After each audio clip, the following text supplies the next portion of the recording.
Saat ini saya ingin membahas mengenai Sokrates dan mengapa saya yakin bahwa pemikirannya masih relevan hingga saat ini.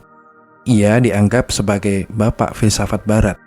Pengetahuan kita tentangnya berasal dari tulisan-tulisan orang lain seperti Plato dan Xenophon, terutama dialog-dialog terkenal yang ditulis oleh Plato.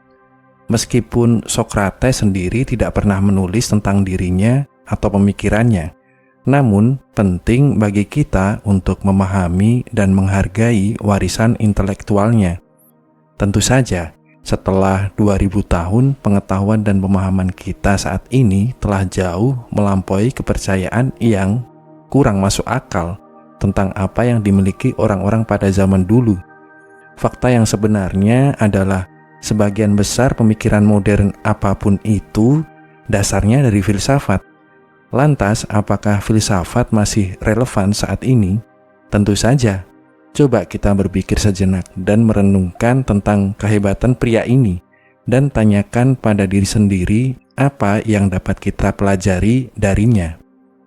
Salah satu hal yang menarik tentang tokoh seperti Sokrates ini bahwa pada saat yang sama banyak pemikir besar mulai muncul di dunia, mengeksplorasi ketidaktahuan manusia dan memulai perjalanan penemuan diri kita sendiri.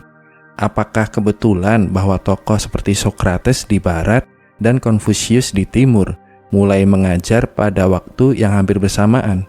Mengapa terjadi gerakan masif pengetahuan yang terus mengubah dunia dan membantu menciptakan realitas kita saat ini?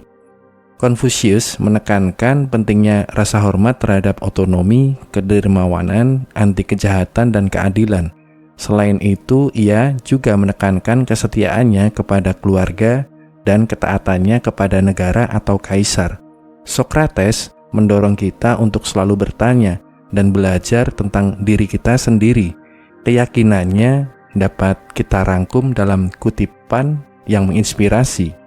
Pertama, kehidupan yang tidak teruji tidak layak untuk kita jalani.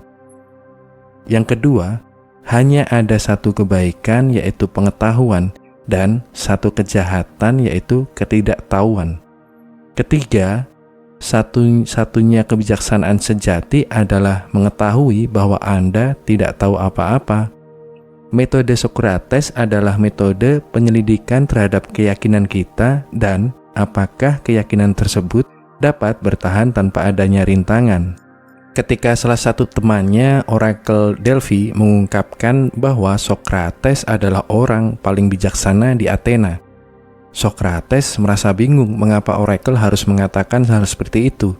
Ia justru ingin membuktikan bahwa Orakel salah. Lalu Sokrates pergi dan berbicara dengan orang-orang terkemuka di Athena, menguji kecerdasan dan pandangan mereka.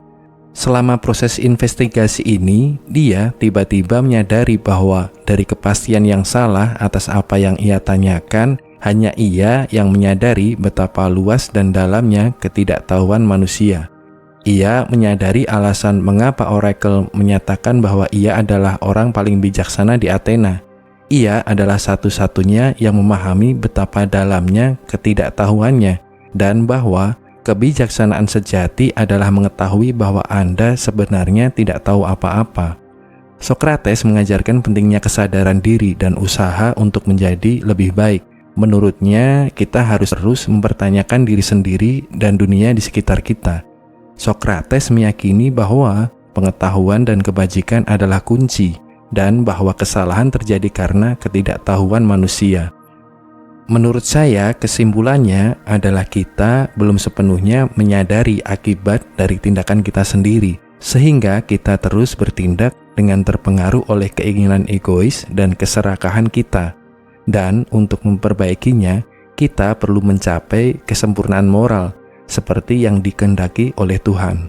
Dia meyakini bahwa ada satu Tuhan yang sangat baik, yang sangat bijaksana dan bermoral secara rasional. Berbeda dengan dewa-dewa dalam mitologi Yunani, akibat perilakunya yang dianggap tidak sopan dan merusak kaum muda, ia dihukum mati dengan racun, mungkin hemlock. Ia menolak untuk tidak mengikuti aturan negara dan menolak untuk melarikan diri dari konsekuensinya. Pada usia 70 tahun, Ia mengakhiri hidupnya dengan penuh kesadaran dan rela, selalu bertindak sesuai dengan keyakinan dan prinsipnya. Kehidupannya dijalani dengan baik. Hidup kita, hidup saya juga bisa dijalani dengan baik. Jadi, pilihan ada di tangan kita, dan inspirasi dapat membentuk kita menjadi seperti apa kita di masa depan. Mari kita renungkan.